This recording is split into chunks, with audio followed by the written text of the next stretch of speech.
Viernes 31 de julio. Del Evangelio según San Mateo, capítulo 13, versículos 54 al 58. En aquel tiempo, Jesús llegó a su tierra y se puso a enseñar a la gente en la sinagoga, de tal forma que todos estaban asombrados y se preguntaban: ¿de dónde ha sacado esa sabiduría y esos poderes milagrosos? ¿Acaso no es este el hijo del carpintero? ¿No se llama María su madre y no son sus hermanos Santiago, José, Simón y Judas? ¿Que no viven entre nosotros todas sus hermanas? ¿De dónde pues ha sacado todas estas cosas? Y se negaban a creer en él. Entonces Jesús les dijo: un profeta no es despreciado más que en su patria y en su casa.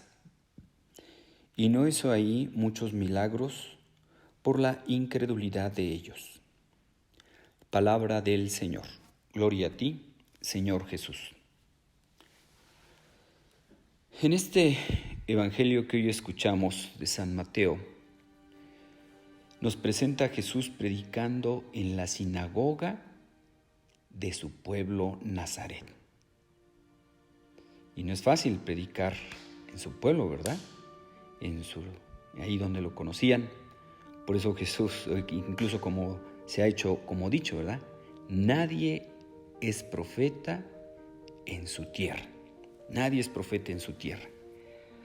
Pues bien, todos allí en Nazaret conocían a Jesús y a su familia y sabían que era pues el hijo del artesano, ¿verdad? El hijo de José, de María. Ellos conocían que Jesús no había ido a la universidad, es decir, no había estudiado. Por eso ellos, ¿cómo iban a aceptar que él fuera un profeta que hablaba en nombre de Dios? ¿O que fuera la persona elegida para salvarlos? Los nazarenos no aceptaron que Dios se encarnara en una persona tan humilde. Por eso se negaban a creer en él. Sin embargo, esa es la forma como Dios se manifiesta: en los pobres, en los últimos, como María y José y los mismos apóstoles. Jesús mismo lo dirá con alegría, ¿verdad? Padre, te doy gracias porque ocultaste estas cosas a los sabios y entendidos y se las has revelado, se las has dado a conocer a la gente sencilla. A la gente sencilla. Los paisanos de Jesús únicamente veían en él al hombre, al hijo del artesano. Únicamente veían su parte humana. No veían su parte divina. Por eso ellos se preguntaban, ¿verdad? ¿De dónde le viene esta sabiduría y ese poder para hacer milagros? O sea, ellos no se explicaban porque únicamente ven su parte humana. Jesús tenía esas dos naturalezas: naturaleza humana y naturaleza divina. En cuanto a naturaleza humana, pues sí, vino a través de la Virgen María. Naturaleza divina, su origen divino, o sea, es Dios, por eso tiene poder para hacer milagros. Tiene poder para hacer milagros. Jesús era conocido como una gente trabajadora, pero no se explicaban de dónde le venía ese poder. Y ese poder le venía por ser Dios, le venía de ahí. Y él pues nos da ejemplo, ¿verdad? De esa humildad, de esa sencillez. Y también hay que decir unas palabras aquí sobre que nos habla de que la gente que no creía en él dice: pues si nosotros conocemos a sus hermanos y conocemos a sus hermanas. Recordemos que en hebreo, pues hermano es una palabra que se aplica para decir pariente cercano, como primos hermanos, etc.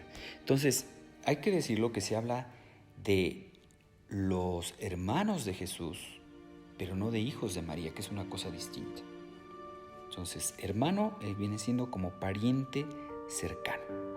Porque ahí los protestantes se agarran de estos textos para decir que que la Virgen tenía más hijos y demás. No, la Escritura no dice eso. Habla de hermanos de Jesús, mas no de hijos de María. Y yo creo que cualquier buen hijo, pues no le va a gustar que hablen mal de su mamá, ¿verdad? Entonces, por eso, yo no sé, los protestantes que se ponen a hablar en contra de la mamá de Jesús, ¿verdad? Pues no creo que eso le agrade mucho a Jesús. Entonces, por eso, hermanos, nosotros en ningún momento hablemos mal de la mamá de alguien, ¿verdad? Menos de la mamá de Jesús. Menos de la mamá de Jesús. Y aprendamos de Jesús la humildad, la sencillez, y aprendamos ver en su sencillez su grandeza. De hecho, él cuando le dice a apóstoles, aprendan de mí que soy manso y humilde de corazón, no dice, aprendan de mí en hacer los grandes milagros, aprendan de mí en lo bonito que predico. No, les dice, aprendan en mi humildad, en mi sencillez. Así que, hermanos, la grandeza de Dios se manifiesta a través de la humildad, de la sencillez. Por último, hoy estamos celebrando a San Ignacio de Loyola. Recordemos que él nació en 1491 en Loyola, en España, y su vida transcurrió en su primera etapa entre la corte real y el ejército. Luego se convirtió y estudió teología en París, donde se le juntaron sus primeros compañeros con los que habían de fundar más tarde la Compañía de Jesús o los jesuitas, ¿verdad? Sabemos que ejerció un fecundo apostolado con sus escritos y en la formación de discípulos que habían de trabajar intensamente en la reforma de la Iglesia. De hecho, fue un apoyo muy grande en el siglo XVI, los jesuitas, en lo que hoy conocemos como los seminarios, ¿verdad? Los seminarios conciliares. Ellos se dan cuenta de la importancia de profesionalizar, de estudiar con seriedad, con profundidad, la filosofía, la teología, y la importancia de estar muy unidos al Papa. Pues yo creo que también vamos a rescatar esto de este santo, que nos habla sobre la importancia de prepararnos muy bien, porque no podemos amar lo que no conocemos. No podemos llegar a saber que Jesús es el Mesías sin el estudio. Entonces, decía San José María, debemos de tener piedad de niños y doctrina de teólogos. Pues pidamos al Señor que nos ayude a luchar contra la ignorancia, ¿verdad? Porque eso es un enemigo muy grande, la ignorancia. Decía por ahí un padre, el padre Matuli, católico ignorante, seguro protestante. Entonces, conozcamos muy bien nuestra doctrina, conozcamos muy bien la doctrina de Jesucristo, conozcamos muy bien a Jesús para poderlo amarlo y servirlo. Pues les deseo que tengan un feliz día, que Dios los bendiga.